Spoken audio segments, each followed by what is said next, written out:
पाटणा रुग्णालय हत्याकांडातील शूटरसह 6 जणांना कोलकातामध्ये अटक. आरोपींमध्ये महिलेचा सुद्धा समावेश. 17 जुलै रोजी पाटणच्या पारस रुग्णालयामध्ये गँगस्टर चंदन मिश्राची केली होती हत्या.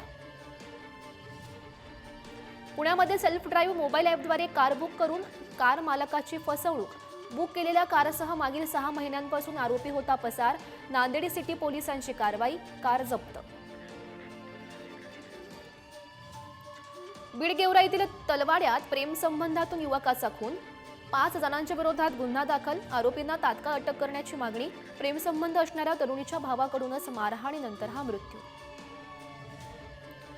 सोलापूरसह महाराष्ट्र आणि कर्नाटक राज्यातून दुचाकी चोरणाऱ्या दोघांना शहर गुन्हे शाखा पोलिसांकडून अटक. आरोपींकडून 15 दुचाकींसह 7,70,000 रुपयांचा मुद्देमाल जप्त.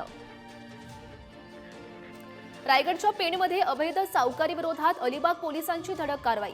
सूर्यकांत पाटील आणि भरत पाटील यांच्या राहत्या घरावर आणि हॉटेलवर एकाच वेळी छापे. जालन्यामध्ये हातभट्टी दारूच्या 70 अड्ड्यांवर पोलिसांचा छापा. कारवाईमध्ये 40,70,000 रुपये किमतीची गावठी हातभट्टी दारू नष्ट. नाशिक कुंभनगरी ड्रग्स माफियांच्या विळख्यात. ड्रग्स माफियांच्या टोळ्यांनी नाशिकला आपलं केंद्र बनवलं. नाशिकमधून केवळ राज्यभरातच नव्हे तर परराज्यातही नशेचा काळा बाजार. कोल्हापूरमधल्या कोरोचीतून 7 लाखांचे एमडी ड्रग्स जप्त. सापळा रचून ड्रग्स विकणाऱ्या आरोपी तरुणाला पोलिसांकडून अटक.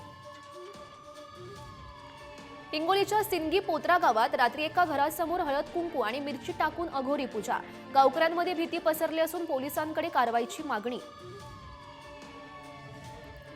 दौंड तालुक्यातील बनावट कर्ज प्रकरणातून तब्बल 30,13,000 रुपयांचा गंडा.